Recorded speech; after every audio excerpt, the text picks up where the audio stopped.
Welcome back, everyone. Today we're going into Chapter 10 of the American Yawp. This is going to deal with the transformative power of religion and reform movements throughout the 19th century in America. And from the Great Awakening, the Second Great Awakening, to the rise of social reform movements, this era is going to see many, many changes, and it's going to push us along the road to some fairly significant events not too terribly far down the road, including the American Civil War. So let's jump right in.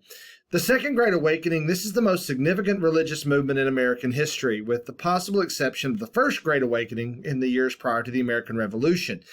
But as far as the simple impact that it has on the nation, the Second Great Awakening is going to be far and away a bigger deal. Beginning in the late 18th century and gaining momentum in the early 19th century, it's going to spread across the nation, particularly in frontier regions along the western frontier. Now, unlike the First Great Awakening, which had emphasized predestination, Calvinist doctrine, sort of got people interested in religion again, but didn't make a tremendous number of changes to the way people viewed religion, the Second Great Awakening is going to focus on salvation, the idea that individuals could choose to be saved. The idea of being born again starts to work its way into the vocabulary. And if you have been to a Protestant church, then you know what I'm talking about here. Now, preachers like Charles Grandison Finney, are going to play a role in this movement.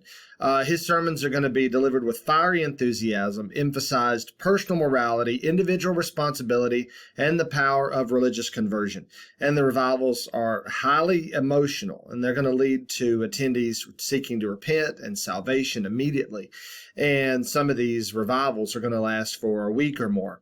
Now, places like Western New York was known as the burned over district because in those areas, the religious fervor is going to be so intense, so hot, that the Second Great Awakening is going to spark a wave of religious experimentation and new denominations. Groups like the Mormons are going to rise up. The Shakers, the Millerites are going to emerge. Each are going to have their own unique take on the Christian faith and practice. And the fastest growing denominations in the United States will be the Methodist and the Baptist. Now, they've been around for a while, but they're going to see many, many more converts or adherents to those particular Protestant denominations. Now, the religious revival of the Second Great Awakening didn't just stay in the churches. It's going to inspire a wide range of social reform movements. Believers felt that it was their moral duty to improve society. And this led to a campaign for temperance, also for abolition, women's rights, and education reform. And so over the next couple minutes, I'm going to go over each one of those with you, give you a little bit more information. And so temperance was one of the biggest of these movements. Americans in the 19th century consumed alcohol in vast quantities, and many reformers saw this as a threat to family stability and also societal morality. In other words, and here's another thing, they're also seeing it as a problem in the growing workplace. If you're drunk all the time or hungover all the time, you're not going to be the most efficient worker. And so organizations like the American Temperance Society is going to advocate for moderation and, in many cases, total abstinence from alcohol and alcohol consumption. We don't see a full-on prohibition yet, but that will happen in the early part of the 20th century, the 1900s. We see the passage of an amendment, the 18th Amendment, which eventually is going to be thrown away. I mean, you can go down to Walmart and buy wine and beer today. Well, because we get rid of the 18th Amendment with the 21st. Eventually. That's a History 1302, second half of U.S. history topic.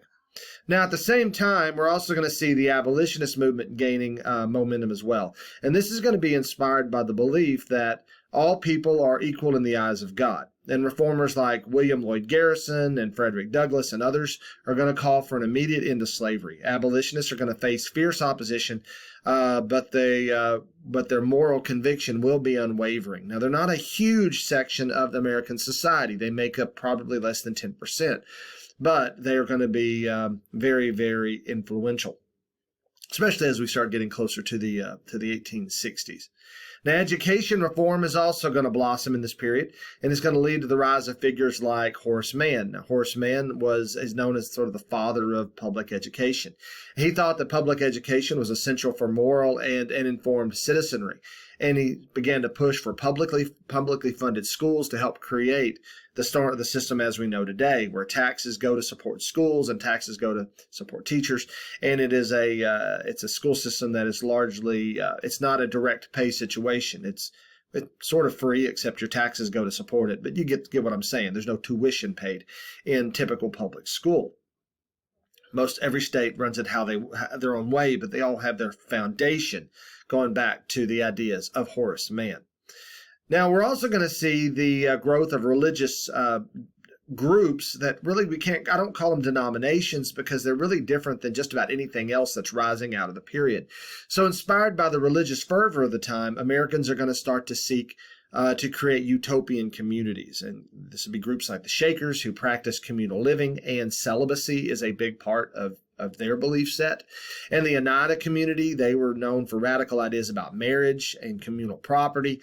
They believed in something called complex marriage, which there really isn't what we think of as today. It was very much of an open sexual situation.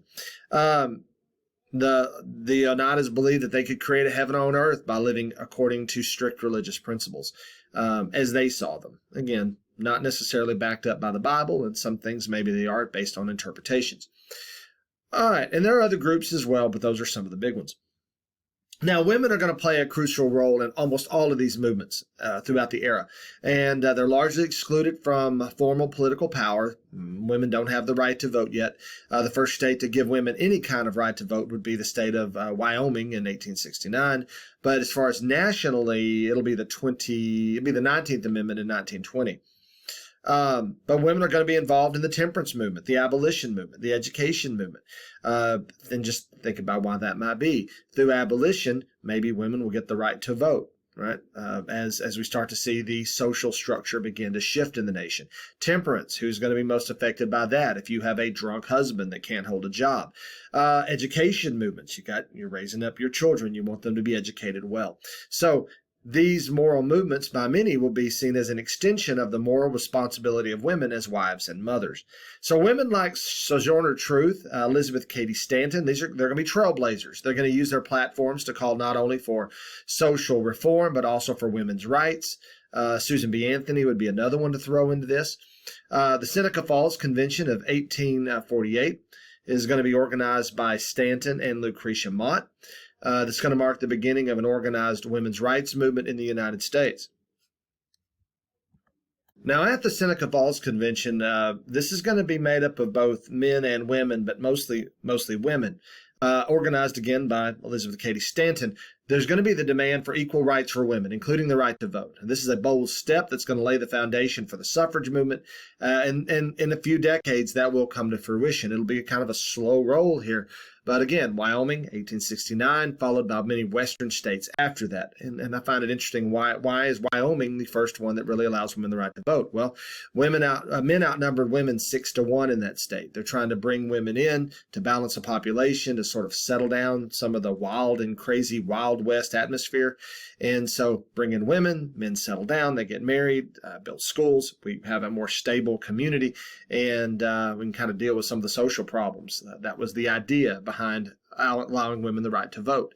We'll give you the right to vote. We're attracting women into our territory, soon to be state.